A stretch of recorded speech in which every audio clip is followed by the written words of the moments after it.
C প্রোগ্রামিংয়ের Bangla video লেকচারে সবাইকে স্বাগতম। আপনাদের সঙ্গে আছে আমি মাহমুদুল হাসান মন। আজকে আমরা আলোচনা করব সি প্রোগ্রামিংয়ের সুইচ কেস স্টেটমেন্ট সম্পর্কে। সুইচ কেস স্টেটমেন্টটি আমরা কন্ডিশনাল স্টেটমেন্ট হিসেবে ব্যবহার করতে পারি। আমরা বলেছিলাম যে ইফ এলস ল্যাডারের ক্ষেত্রে যে আমরা মোর দ্যান ওয়ান কন্ডিশন, যখন অনেকগুলো কন্ডিশন হয় তখন আমরা ইফের পরে এলস ইফ এভাবে ব্যবহার করি, শেষে গিয়ে আমরা এলস ব্যবহার করি।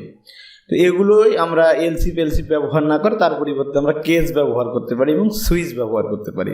তো সুইচ কেসটা কীরকম আমি একটা উদাহরণ দিলে আপনাদের কাছে সেটা ক্লিয়ার হয়ে যাবে।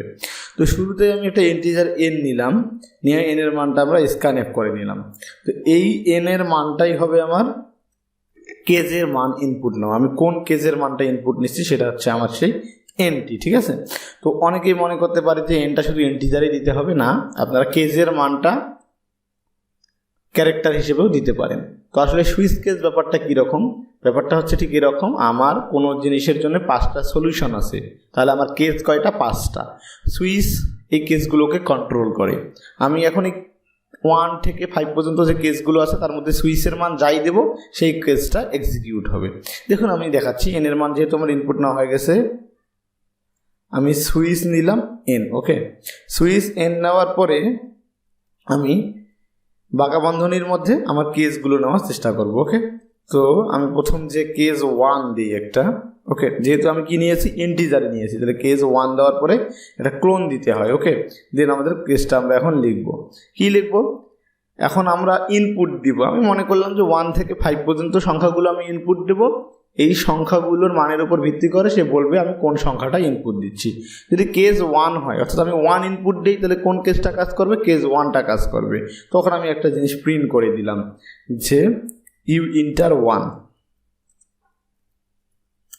ওকে, এই কথাটা আমি প্রিন্ট করে দিলাম। এটাই হচ্ছে আমার 1 কেজের ডেফিনেশন, অর্থাৎ কেসটা কি কাজ করবে তার ডেফিনেশন হচ্ছে এইটা, যে কেস 1-এর ক্ষেত্রে যদি আমি 1 প্রেস করি তাহলে বলবে ইউ ইন্টার 1। ওকে, দেন আমরা ব্রেক করে দিতে হয় বুঝিটা কেজের ক্ষেত্রে। আমি ব্রেক কি আমি পরের ভিডিও লেকচারে আপনাদের অবশ্যই ব্রেকটা জানাবো।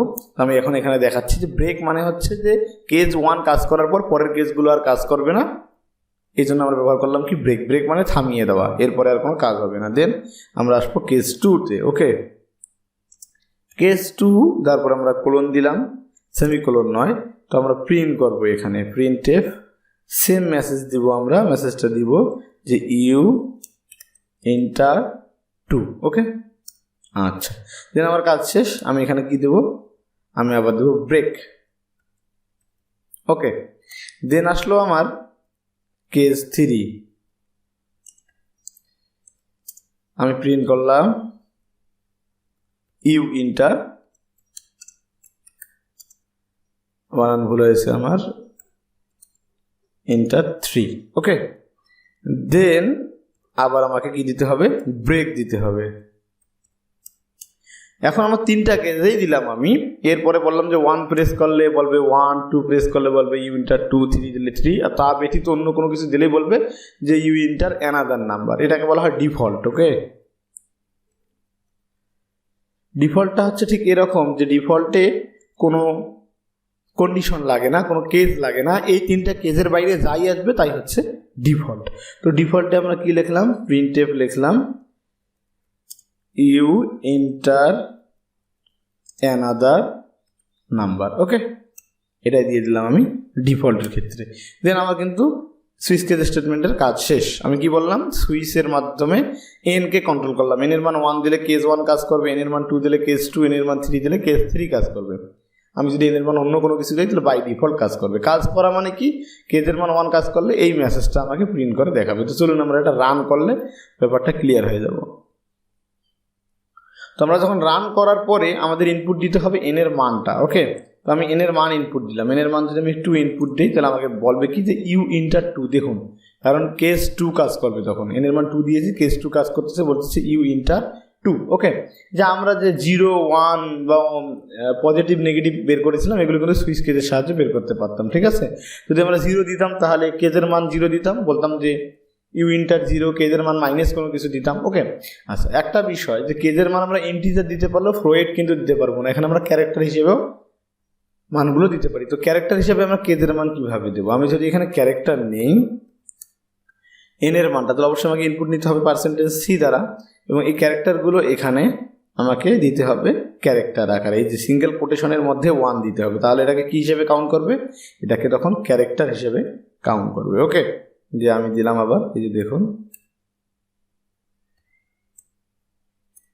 ওকে, আচ্ছা এখন যদি আমি রান করি তাহলে কিন্তু ক্যারেক্টার হিসেবে ইনপুট নেবে। যে এখানে একটা ভুল দেখাচ্ছে, কি ভুল দেখাচ্ছে,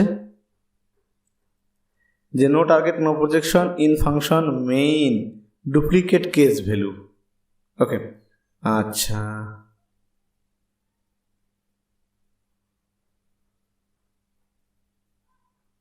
আমি যে ডাবল 1 ব্যবহার করছি, আমরা 1 নয়, দ্বিতীয় কেস ব্যবহার করতে, ওখানে বলছে ডুপ্লিকেট কেস। ওকে, তাহলে কেসের নাম সবসময় হবে ইউনিক। ওকে, তা না হলে কিন্তু সমস্যা হয়ে যাবে। এই যে এখন যদি রান করি ঠিকভাবে রান করবে।